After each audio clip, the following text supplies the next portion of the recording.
അനുവന്ത് Santhosh same 2 വർഷക്കാലത്തോളം ഇവിടെ training ചെയ്തു.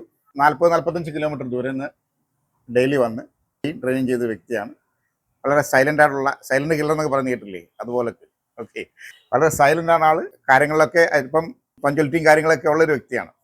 Training ചെയ്തു, ടെസ്റ്റ് എഴുതി, ഫിസിക്കൽ ചെയ്തു, ഈസി ആയിട്ടെല്ലാം നേടിയെടുത്തു. ട്രെയിനിങ് ഈസി ആയിട്ട് കംപ്ലീറ്റ് ആക്കി. ഓക്കെ, ഇടയ്ക്കിടയ്ക്ക് വിളിക്കായിരുന്നു, സാറേ അത് ഇത് എന്നൊക്കെ ചോദിച്ച് വിളിക്കായിരുന്നു. അപ്പോഴൊക്കെ എല്ലാ ഞായറാഴ്ചയും മാക്സിമം എല്ലാ ഞായറാഴ്ചയും വിളിക്കാറുണ്ടായിരുന്നു. ഏറ്റവും അധികം ഒരുപക്ഷെ വിളിച്ചത് അനുവന്തായിരിക്കും തന്നെ. സംശയങ്ങളും കാര്യങ്ങളും ചോദിക്കുന്നത് പറഞ്ഞു കൊടുക്കുന്നുണ്ടായിരുന്നു. പിന്നെ നല്ലൊരു പയ്യനാണ്, ആർട്ടിലറിയിലാണ്, അതായത് എൻ്റെ വിഭാഗത്തിൽ തന്നെയാണ്. ബാക്കി നമുക്ക് അനുവന്തിൽ നിന്നറിയാം. മൊമൻറ്റോ എല്ലാ സോൾജേഴ്സിനും നമ്മൾ ട്രെയിനിങ് ചെയ്ത് വരുന്നു. അപ്പോഴാണ് ഒരു സോൾജർ ആവുന്നത്. ട്രെയിനിങ് ചെയ്ത് കഴിഞ്ഞ് വരുമ്പോഴാണ് അതൊരു സോൾജറിൻ്റെ ഇതേ രീതിയിൽ യൂണിഫോമൊക്കെ ഇട്ട്, ഇത് കാണുമ്പോൾ തന്നെ ഒരു ഹരമല്ലേ അല്ലേ? ഇത് കാണാൻ വേണ്ടിയിട്ടാണ് നമ്മൾ കഷ്ടപ്പെടുന്നത്, അവർ കഷ്ടപ്പെടുന്നത്, അവരുടെ അച്ഛനും അമ്മയും കഷ്ടപ്പെടുന്നത്. അപ്പം ഈ ഒരു യൂണിഫോമിൽ നിങ്ങളെ കാണിക്കാൻ ഉദ്ദേശം മറ്റൊന്നുമല്ല, നിങ്ങൾക്കും ഒരു വാശിയും ആവണമെന്നൊരു ആഗ്രഹമൊക്കെ വരുമല്ലോ. അപ്പം ആ ആഗ്രഹത്തെ ഊതിക്കെടുത്താതെ കത്തിച്ചു വെക്കുക.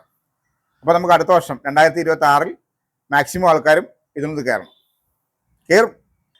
അടുത്തത് മൊമൻറ്റോ ആണ്. ഇത് പഠിപ്പിക്കണം, അത് പഠിപ്പിക്കണം, അങ്ങനെ ക്വസ്റ്റ്യൻ ആൻസർ ഉണ്ടാക്കി ഒരുപാട് ടെസ്റ്റൊക്കെ എടുത്ത് ഒരുപാട് കഷ്ടപ്പെട്ടാണ്. ടീച്ചറാണ് ഏറ്റവും അനുയോജ്യ ആ മൊമൻറ്റോ കൊടുക്കാനായിട്ട്.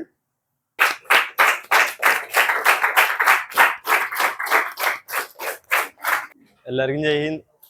ഞാനിവിടെ 2024 ജൂണിലാണ് വന്നപ്പോൾ എനിക്ക് ഉറപ്പൊന്നും ഉണ്ടായില്ല ഡിഫൻസിൽ കയറാൻ പറ്റുന്നത്.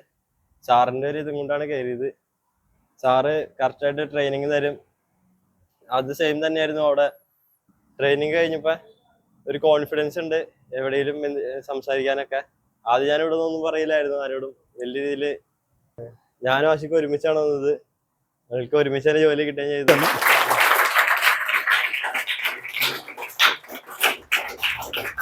ഓക്കെ, രണ്ടും ഒരുമിച്ച് വന്ന് രണ്ടും ഒരുമിച്ച് ജോലി കിട്ടി.